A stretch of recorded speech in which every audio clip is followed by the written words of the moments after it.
Alléluia. Alléluia. Est-ce qu'on peut encore acclamer Jésus?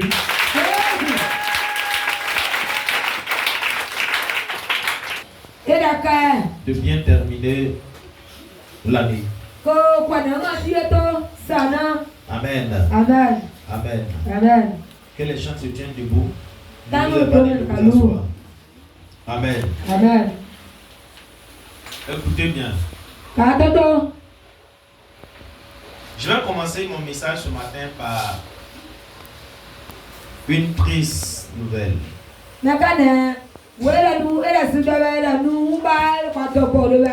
Afin d'amener les uns et les autres à comprendre l'importance de mon message. Vous savez, Jésus a dit quelque chose qui est très important. Il dit, est-ce que quand le Fils de l'homme viendra, il va trouver encore la foi sur la terre? C'est une parole très capitale. Et cette parole est venue à la suite de la manifestation de l'action de quelqu'un qu'on appelle Zachée. La Bible dit Zachée, c'est un homme très riche. Un homme très puissant. Et malgré sa richesse, Zachée a couru pour aller chercher Jésus. Malgré sa puissance, Zachée a couru pour aller vers l'église. Et quand Jésus a vu cette action, ça l'a vraiment touché. Et il s'est demandé, de la manière que Zachée s'est comporté, est-ce qu'il y a encore des gens sur la terre qui peuvent se comporter de cette manière?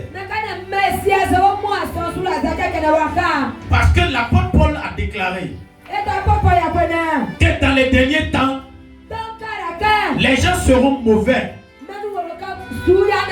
incrédules. Les gens ne vont pas chercher Dieu. Les gens ne vont pas aimer Dieu. Mais les gens vont aimer ce qui les plaît. Les gens vont aimer le plaisir. Et c'est ce que Jésus a dit d'avance sur l'action de Zachée. On est chrétien pour chercher Dieu.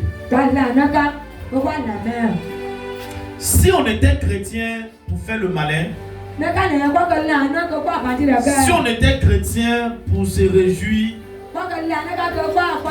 si on était chrétien parce que chaque dimanche on s'habille bien, si on était chrétien parce qu'on a beaucoup de personnes n'allaient pas chercher Dieu. Est-ce qu'on a ça? Amen. Amen, amen. Alors qu'on a terminé une veillée le vendredi, avant la veillée, on a fait nos 3 jours de tempête ici. On a fini le vendredi à partir de 23h. On a terminé la veillée. Hier, j'ai vu dormir. Mais je me lève le matin, je vois un appel. À 21h. De notre frère Serge. Je rappelle pour savoir comment ça va. Il dit oui, il va bien. Je parle du pasteur Serge. Et il dit, tu m'as appelé hier, il y a quelle nouvelle? Est-ce que ça va? Il dit oui. Et il me dit qu'il a perdu son grand frère hier soir. Perdre quelqu'un, ce n'est pas mauvais. Mais comment il a perdu? C'est de ça qu'il est question. Il a son grand frère qui est Abidjan. C'est lui qui suit les sentiers d'une de ses tantes qui est en Europe. Il est arrivé quelque part là. Un groupe de personnes qui est venu pour le braquer. Donc quand il a vu dans le film, c'est comme on le poursuivait. Il voulait s'échapper. Une voiture le point. Sur place, il est resté. Il était là-bas avec ma femme. Il nous a montré la photo. Oui. Quand tu regardes, tu sais que la vie, c'est la vie. Le sang d'un homme, d'un être humain qui coulait comme de l'eau. Et l'âme de chacun est dans le sang. Alors, quand le sang et quand l'âme disparaît, la personne est baptisée. Pourquoi je commence le message par ce témoignage qui est triste? Parce que beaucoup de personnes, quand on dit c'est premier dimanche, ils viennent sans savoir pourquoi ils sont venus. Quand on parle d'église, ils viennent sans savoir pourquoi ils sont venus. Si tu ne sais pas pourquoi tu dois accepter Jésus, si tu ne sais pas pourquoi tu es chrétien, ta fin serait triste. Est-ce qu'on est ensemble? Est-ce qu'on est ensemble? Voici, nous sommes aujourd'hui le 1er décembre 2024. Dans 31 jours, on va boucler l'année. Comment tu prépares ton année? Comment tu veux finir ton année? Tu veux finir ton année dépendra de ce que tu vas commencer à faire à partir. Est-ce qu'on est ensemble? Amen. La vie n'est pas un jeu. La vie n'est pas de l'amusement. C'est pourquoi la Bible dit ce sont les violents qui vont aller au ciel. Quand Dieu parle de la violence, il parle. Est-ce qu'on est ensemble? Amen. J'ai échangé avec une personne pour lui demander pourquoi tu n'es pas venu à la tempête. Quand il veut venir, soit non, il ne faut pas aller, il fait nuit, ceci, cela. Mais ça marchait, il a posé la personne. Je lui ai clairement dit, ta vie est entre tes mains. Ta vie n'est pas les mains de quelqu'un. Si tu vas écouter quelqu'un pour ne pas venir à la prière, pour ne pas venir à l'église, laisse-moi te dire, c'est la personne là qui va t'enterrer. Oui. Parce que tu risques de vite mourir avant la personne. À cause de l'amour de Jésus. J'aime tellement Jésus-Christ que plus rien sur cette terre n'a plus d'importance pour moi. Quel est le niveau de ton amour pour Jésus? Est-ce qu'on est ensemble? Est-ce qu'on est ensemble? Alléluia. Amen. Il faut que tu comprennes que l'année est en train de finir. Satan a relâché un type de démon qui n'existait pas sur la terre afin de venir attaquer les enfants de Dieu.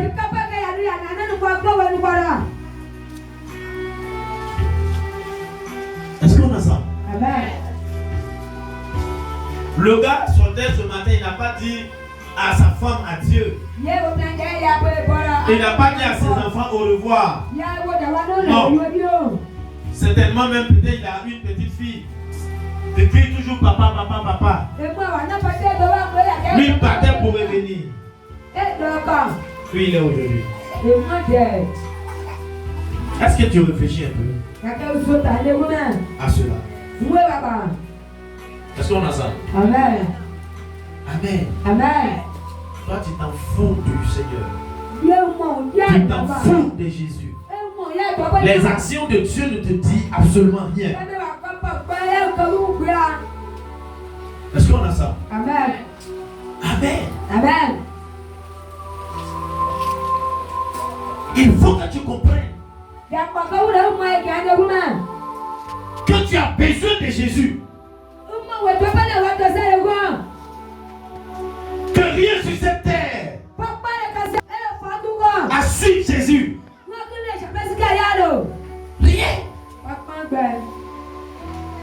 Si tu as compris cela, la main de Dieu serait sur toi. Est-ce qu'on a ça? On va parler ce matin de comment préparer son année. Comment préparer son année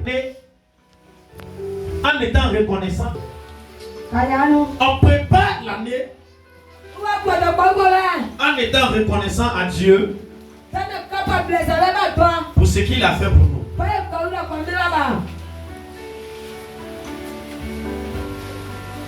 Vous devez savoir que quand l'année tire à sa fin, les choses deviennent sensibles. Très sensibles. Même ta vie même devient sensible. Donc tu n'as pas droit à l'erreur. Alléluia. Amen. Parce que le diable a la connaissance qu'en fin d'année, les gens sont chargés. Leur esprit est chargé par les fêtes, par toute autre chose. Donc ils n'ont pas assez de temps pour réfléchir à leur vie. Ils n'ont pas assez de temps pour réfléchir à leurs âmes. Donc c'est par là que Satan passe pour exterminer plusieurs. Est-ce qu'on a ça? Amen. Alléluia. Amen. Donc tu dois comprendre ce matin comment tu dois préparer ton année 2025.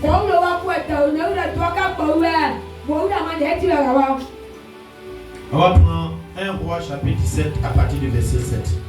Je vais poser une action qui a mené Dieu à être à ses côtés jusqu'à la fin.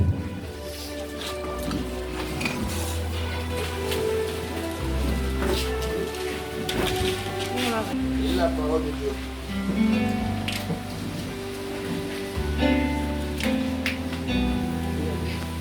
Le torrent fut à sec, car il n'était point tombé de pluie dans le pays.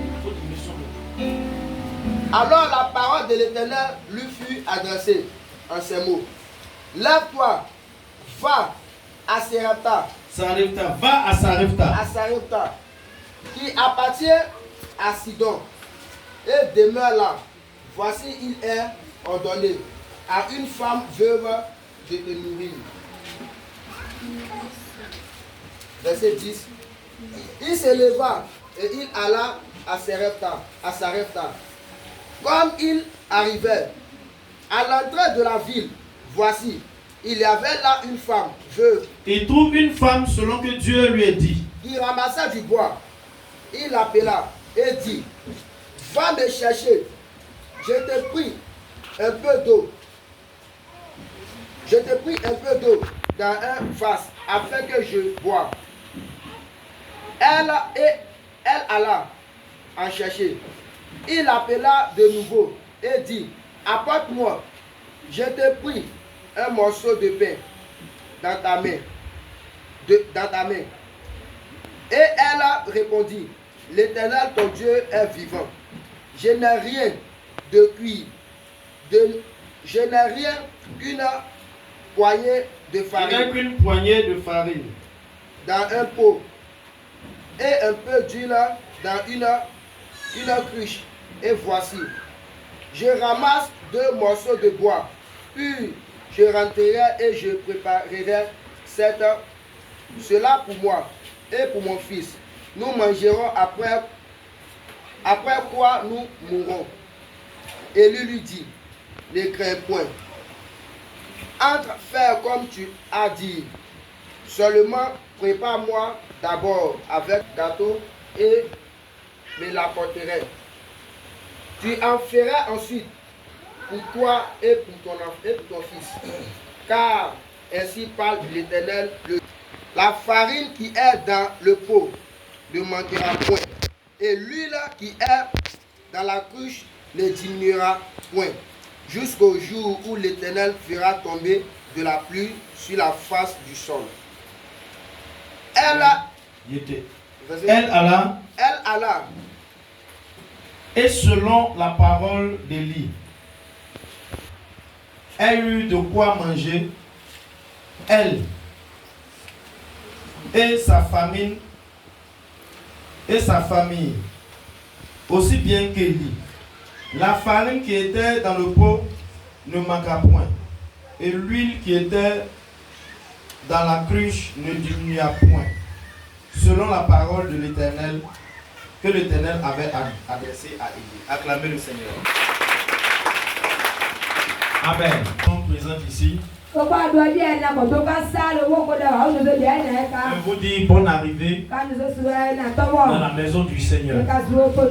Alors nous sommes dans la joie de vous accueillir et de partager ce culte avec vous. Est-ce qu'on peut tous acclamer le Seigneur pour eux? Alors, vous voyez, beaucoup de personnes aujourd'hui commencent leur année mal. Amen. Amen. Beaucoup aujourd'hui commencent leur année mal et ils la finissent mal. La manière que tu finis ton année dépend de comment tu l'as commencé. Quand une nouvelle année s'annonce, on ne s'assoit pas, croiser les bras pour la regarder s'annoncer. Parce que si tu t'assois et tu croises les bras pour la regarder s'annoncer, de la manière que l'année s'est annoncée elle-même, c'est comme ça elle va prendre fin elle-même. Mais si tu as posé des actions en amenant l'année à suivre ce que ton cœur désire, tu vas voir que l'année va toujours finir en beauté comme tu l'as toujours désiré. Beaucoup de personnes n'ont pas la connaissance que on ne regarde pas l'année comme ça finir. Beaucoup ne savent pas quand l'année est en train de finir, qu'est-ce qu'il faut faire. Beaucoup ne savent pas que quand on parle d'une année, l'homme est supérieur à l'année. L'année en elle-même obéit à l'homme. L'année en elle-même obéit à la voix et aux actions d'un homme. Si tu ne te lèves pas, l'année là aura le pouvoir sur toi. Et quand l'année a le pouvoir sur toi, elle va te dominer. Aujourd'hui, ce sont des personnes qui sont dans le monde mystique, qui comprennent comment fonctionne l'année. Pourtant, cette connaissance a été donnée aux enfants de Dieu.